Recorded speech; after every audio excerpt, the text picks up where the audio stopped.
Welcome back to another edition of Dave Smith Unleashed. As we continue to roll on, as the months go by, we pick up more and more subscribers. And, of course, is thanks to all of you out there who listen, who subscribe, who comment, who give us likes, who give us likes and follows on my Twitter page, at Dave Sports Guy. And, of course, go to our YouTube page, like, comment, and subscribe, and share, of course. And, again, as always, the most thanks goes to MTS Transportation, the great sponsor of Dave Smith Unleashed. So for all your freight, shipping, and trucking needs, there is no other place to go but MTS Transportation, especially if you're a fan of Dave Smith over the years and you're a fan of Dave Smith Unleashed. And, you know, I think most people can tell already.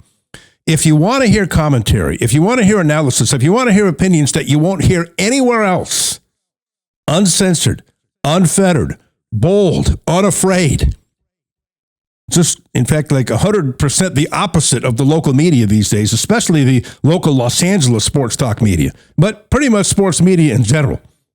Timid, feared, scared, spineless, gutless, afraid to give an opinion. And that was always my thing. If you listen to me over the years, remember, I was always opinionated. And I had a slogan that it's better to have an opinion and be wrong than to not have an opinion, which I stick by. And we're trying to do that. So this is why it's so great. I love doing this podcast, and I love having MTS Transportation as my sponsor, and I love all the new subscribers and all of you who listen out there and give me comments and feedback, because we're doing something here that nobody else is doing, giving strong, honest, fearless opinion. And again, you won't get that anywhere else but on Dave Smith Unleashed. And speaking of that, wow, I was surprised, and of course, probably not surprised, when I heard about the Super Bowl halftime show this year.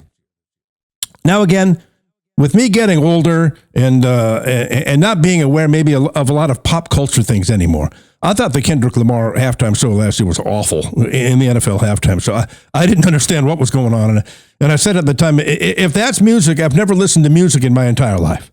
And what the hell has happened to music? I'm starting to sound like my father, the get off the lawn guy. You know, he hated the music I listened to when I was a teenager, and his father hated the music he listened to. It's probably a rite of passage. It's probably just a passage, and probably just the thing that all kids have to go through with their parents.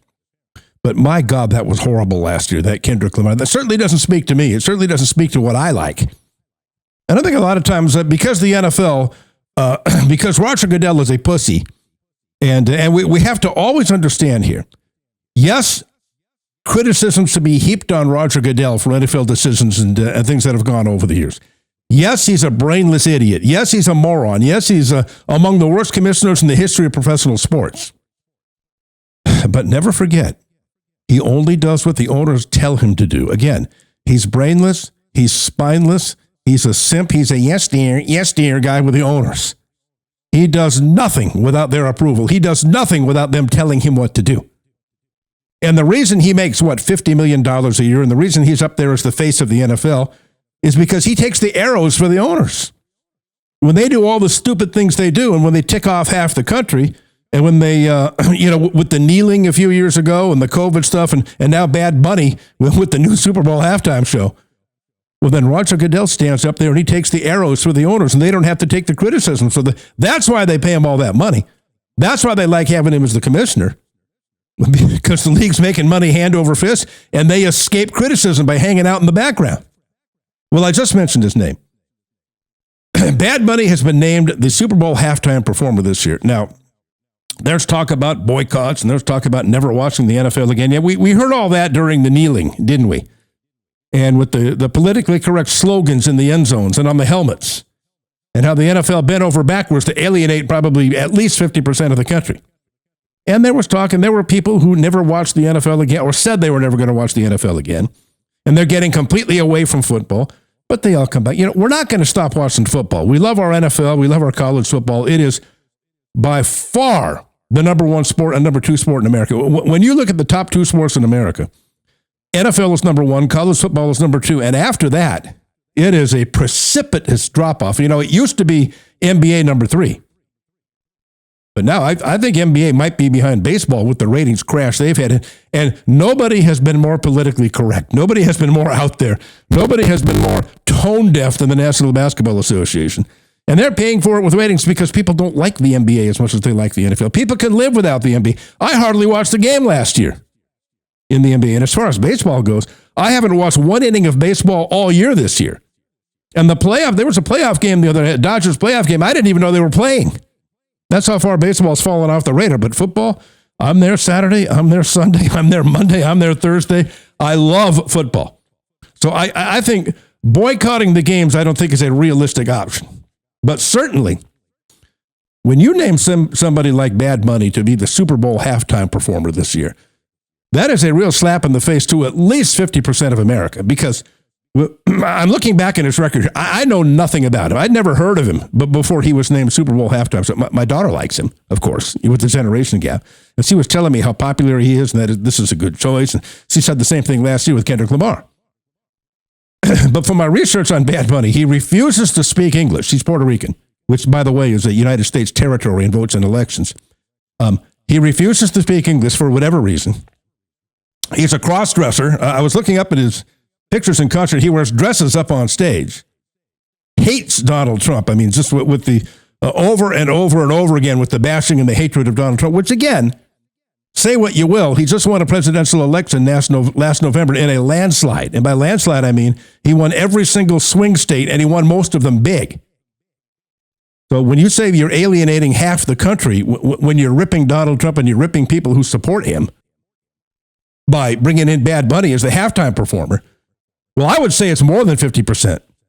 Because when you look at the NFL demographic, and I know this from being in the business, what the National Football League, who they target for their advertising, is 25 to 54-year-old white males. That's who they want to get. That's who they want to hit. That's their advertising base. And for the most part, 25 to 54-year-old white males love football. They drink beer. They love to party. They love to drink beer and watch football. They work hard all week, and they like to take a break and watch football games. And they vote overwhelmingly Republican, and I'm sure MAGA and Donald Trump. When you say the country is 50-50, yeah, it's probably a little more than 50% for Trump going by the last election. Now, but when you narrow it down to white 25 to 54-year-old men, I would say it's probably 75% conservative Trump-supporting Republicans. And that's who you are hitting. That's who you are insulting. That's who you're slapping in the face with the selection of Bad Bunny as the halftime entertainment. So again, the NFL is completely tone deaf. Now, are they risking getting Bud Lighted? And we all know what happened there. Bud Light hired a new CEO, some stupid woman who said, boy, this is toxic masculinity. We're way too deep into advertising to white males. So she started trying to hit other demographics and doing politically correct stuff and politically correct advertising. And the sales tanked. They went down, I think, 90%. The shelves were overflowing with Bud Light as people bought other products. And she was quickly fired. And they still haven't recovered. They're trying to make up ground ever since. When Disney went woke started including propaganda in their children's movies and in their animated movies, well, they've had bomb after bomb after bomb in the movie theater. Again, tone deaf. And they're economically, and they're trying to recover. They're backpedaling and they're apologizing. They're trying to make it right, just like Bud Light. Now, will the NFL get Bud Lighted with this choice of Bad Bunny as their halftime entertainment show? Maybe temporarily, because remember, with all the kneeling over the Colin Kaepernick situation and George Floyd, but back 4 or 5 years ago, ratings went down for a while, and people thought, well, this is the end of the National Football League. This is it. They politically corrected themselves out of existence. That turned out not to be the case because we love our football. Ratings over the last year or two have broken records in the NFL. Ratings are up. So boycotts aren't going to work. We're not going to stop watching NFL football, although we can protest decisions like this. And let me say this right away before we continue. I have never watched an NFL halftime show.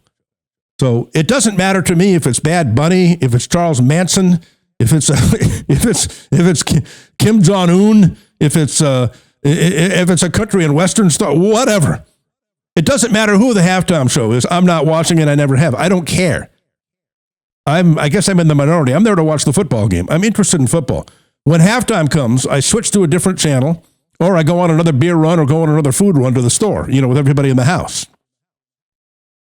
I've never watched the NFL halftime show, and I didn't watch last year, and I won't watch this year, and I never have, and I never will. I'd rather have like a The commentators are breaking down the first half at halftime, and I don't care about. I know I'm in the minority, and it's not really a football game anymore. It's entertainment. You're trying to bring in the fans and draw on the fans who normally don't watch football. I get it.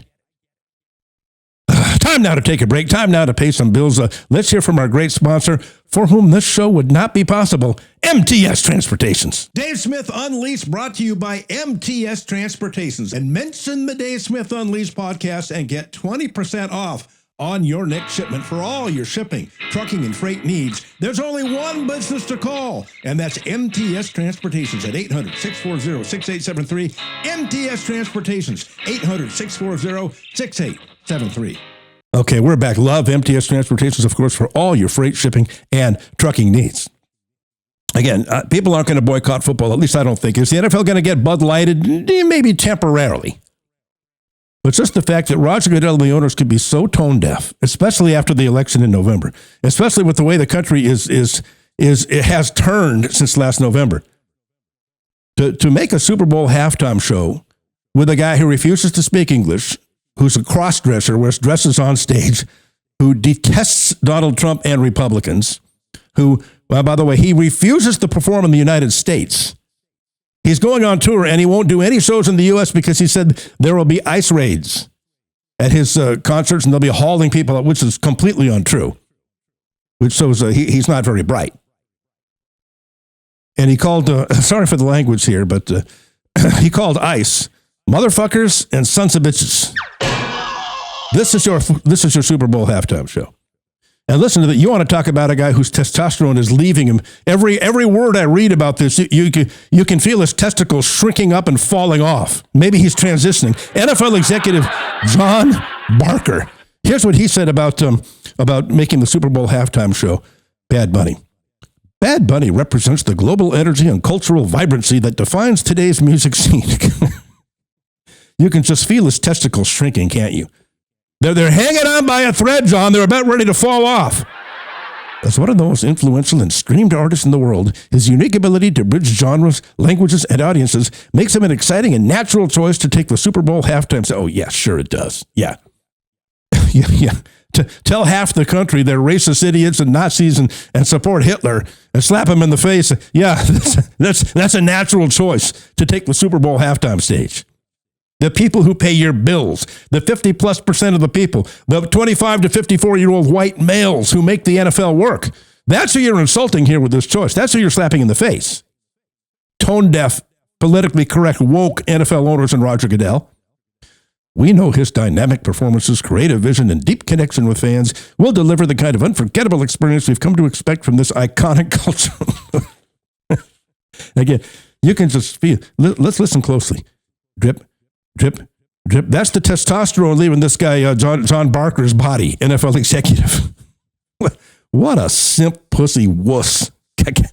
And, he didn't write this. This is some Madison Avenue PR guy who wrote this for him, and he just released it as a press statement.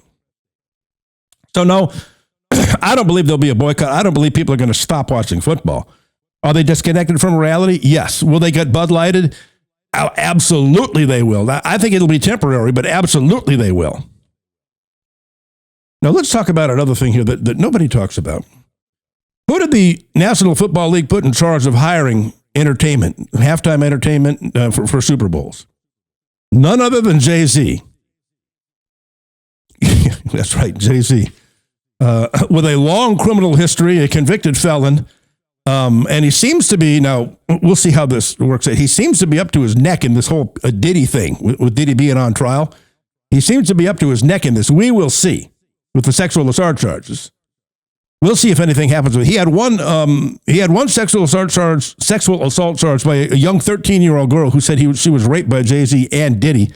That was dropped in his defense. And in 2001, a man named Lance Rivera was stabbed in a New York City nightclub, and he pled guilty, JD, to this. He pled guilty to stabbing him.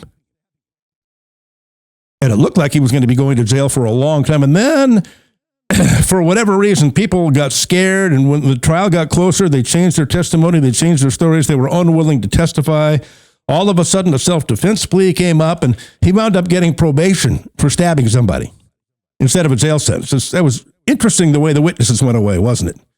And how they were intimidated into not testifying. And he's an admitted crack cocaine dealer back in the day. That's how he got his start. That's how he originally made his money. So I've said before, I'd love to see an enterprising reporter take a stab at this. Now, to me, this is about the most vile thing you can do. Jay-Z sold crack cocaine, one of the most addictive drugs known on earth, that destroys families, destroys lives, kills people, creates addictions, and just a nightmare once you start doing that stuff. He targeted the people in his own community. He targeted black people. I believe it was in Brooklyn where he's from, wherever he's from, in New York. He targeted his own people, Jay-Z, and sold them that poison, that crack cocaine. I'd like to see an enterprising reporter kind of dig into police records at the time and death records and hospital admissions. And in that area where he sold crack cocaine to his own people, targeting black people with that satanic drug, how many deaths happened from him selling crack in that community? How many people died from that? How many addicts did he create? How many people went to the hospital and maybe died or nearly died or became addicted to life taking that poison that he sold to them? Of course, it'd be called a racist if you ever do that, I'm sure. But and I've asked several black people, friends and associates I've had over the years, I said, can you explain this to me in simple English? Why do black people consider Jay-Z a hero? Why is he, lauded and applauded and treated like one of the greatest guys who ever lived, when he sold crack cocaine to his own people and targeted black people in his neighborhood to become addicted and to die from it? Shouldn't you despise him for doing that? Shouldn't he be reviled in the black community? No, they said no, because since then, he's turned it around. He's donated a lot of money and donated a lot of blah, blah, blah, all the excuses you can imagine. But my question was, why is he so... why is there hero worship? Why is he so lauded and praised in the black community? This is a guy who sold crack cocaine to his own people, who I would imagine caused a lot of death, destruction, and addiction in his own neighborhood there by making a profit off of their addictions. Yet, we're not allowed to ask that. We're racist if we bring up that question. So nobody's ever asked that question. No reporter's ever gone after it. And remember about a year ago, Nick Bosa wore a MAGA hat after a game, and he was fined by the National Football League. This is what hypocrites they are. But if they wear hats like BLM or anything else, it's accepted and they're applauded, and there's no fines and there's no punishment by the National Football League. It's unbelievable, isn't it? And getting back to Roger Goodell here, what a lying hypocrite he is. Remember, during the first years of his reign as NFL commissioner, did you ever hear him talk about the long-term effects of concussions on NFL players? About the horrible side effects, all the shoulder and knee and hip replacements that the old-timers had to go through because they didn't receive proper medical care? The fact that the NFL lied to the players back in the day about the long-term effects of concussions and what they could do to you mentally and what they could do to you physically? They lied to the players and said there's no connection between the football and concussions and CTE. And it took Dr. Bennett Omalu, the Nigerian doctor. Do you remember A Concussion? That was a great movie that came out starring Will Smith. He played Dr. Bennett Omalu. He's the man who discovered CTE when he did a autopsy on Mike Webster, the Hall of Fame center of the Pittsburgh Steelers. And Mike Webster came in for an autopsy, and he didn't know anything about football. He was from Nigeria, Dr. Omalu, American football. And he said, boy, this is odd. A 50-year-old superstar athlete, NFL Hall of Fame player, from what I understand, one of the great players in this city's history because he was a pathologist in Pittsburgh. Well, 50-year-old people normally don't die in this manner with brain trauma and all these medical and physical issues. So he ordered an autopsy of Mike Webster's brain against the orders of his own boss. He went in and dug in, and he discovered CTE, and then he started doing autopsies of other former NFL players who died young, and he discovered that almost all of them had CTE. So he took his findings to the NFL, Roger Goodell and the NFL doctors. They tried to have him deported. They tried to have his medical license taken away.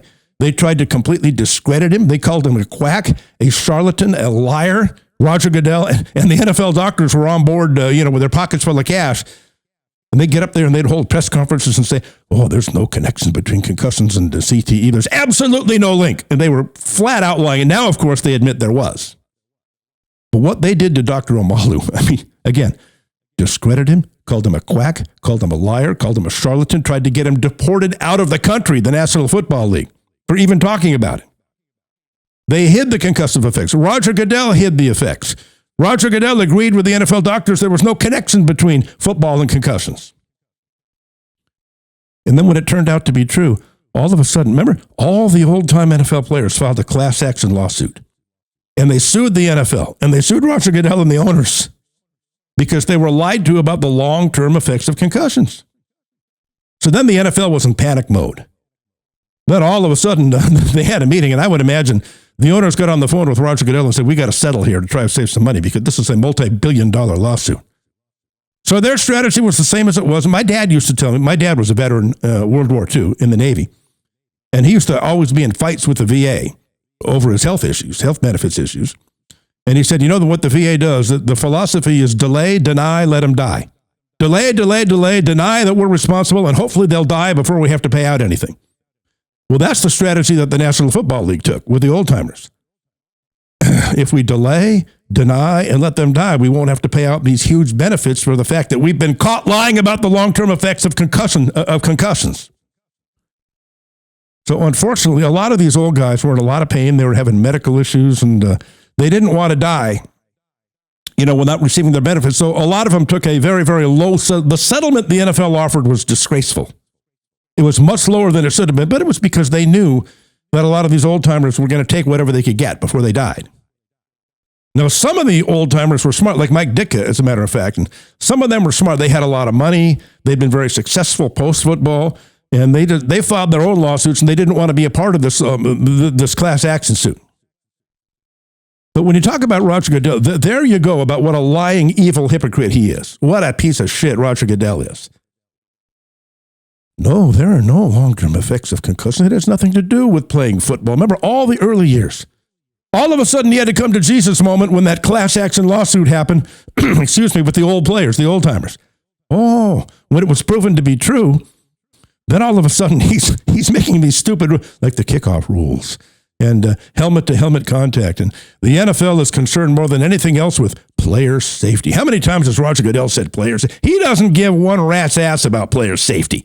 He fought against player safety. He tried to get Dr. Bernard Omalu deported and discredited and have his medical license taken away. The only reason he claims to be for player safety was because of that class action lawsuit. And the owners were on Roger Goodell's ass and telling him this is going to cost us multi-billions of dollars. We have to settle this. So again, delay, deny, let him die. that was the whole thing. And before we go here, one more thing about what a lowlife Jay-Z is as well. Lizzie, stabbed a guy in a bar back in the early 2000s and got away with it. An admitted crack cocaine dealer selling to people in his own neighborhood, to his own people, to the black community, getting them addicted and dying to this monstrous poisonous drug, crack cocaine. He was a dealer, and he targeted people in his own community. And yet somehow he's held up as a hero, as a role model. It just doesn't make any sense to me. But I think most of you know that I love the sport of boxing. Boxing and college football are my favorite sports, and I love to cover it and I love to talk about it. There's a fighter named Daniel Twitch Franco from Los Angeles, who was I'm not going to say he was a good friend of mine, but when he was coming up and he was winning fights and he looked like a very, very good prospect and a future world champion, he used to come on my show a lot. So he had a fight, I believe it was down in Mexico, where he got knocked out, an upset loss. And, after that, he should have taken a lot of time off. And by the way, who was this promoter? Rock Nation Sports, Jay-Z.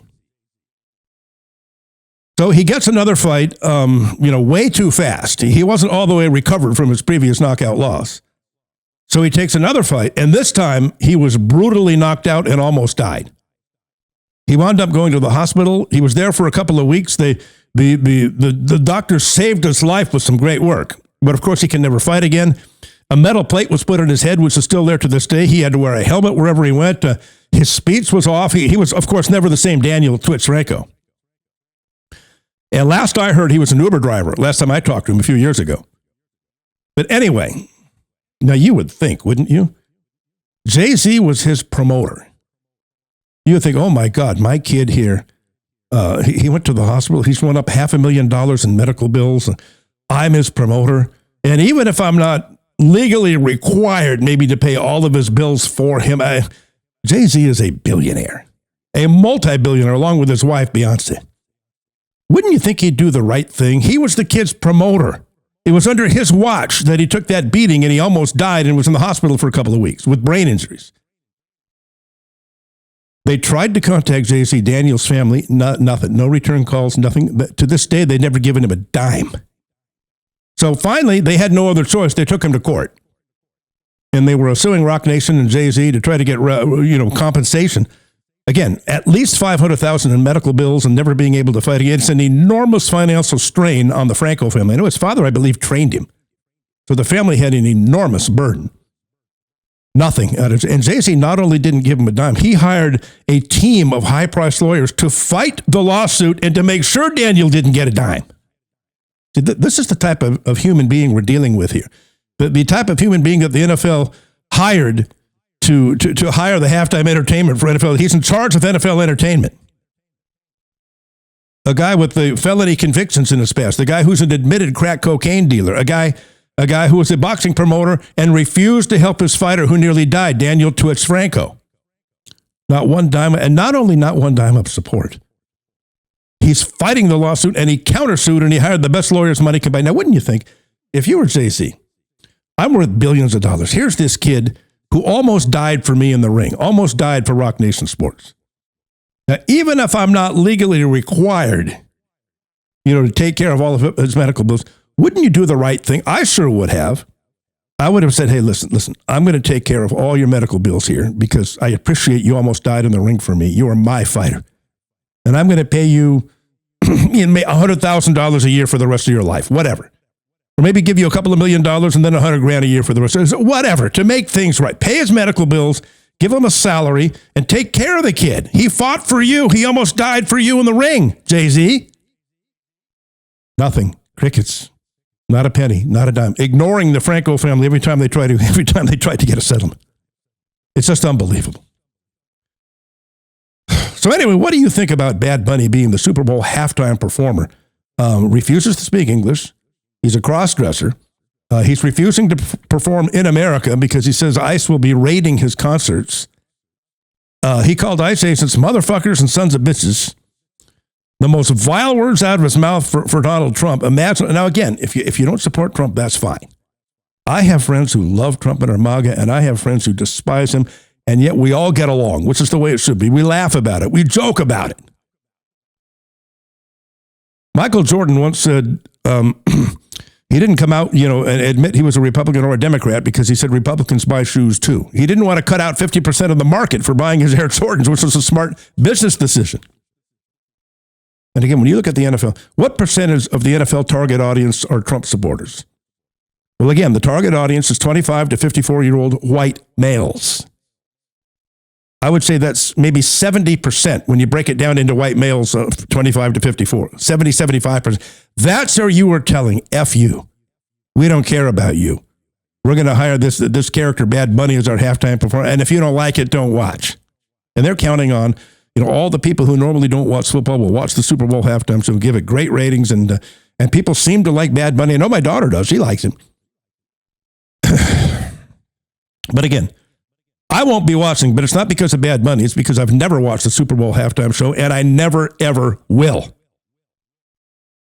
If you want to know when the Dave Smith Unleashed show is going to be on, we do about 3 or 4 shows a week, and I'm always posting on X when the next show is going to be. So follow me on Twitter, @DaveSportsGod, @DaveSportsGod, and I'll post when the show is going to be, what the topic's going to be, who the guest is going to be, what day it's going to be on. And of course, you can do the same thing on our YouTube channel. So go to the YouTube channel, like, support, comment, and subscribe.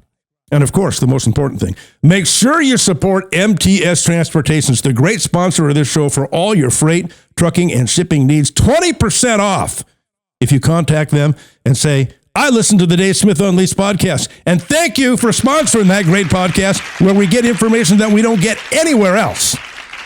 So once again, thanks to everybody for listening. Thanks to everybody for subscribing. Follow us on Twitter at Dave Sports God. Follow us on the YouTube channel for all the information on when the next show is going to be, and we'll talk to you then. Dave Smith Unleashed. Bye-bye.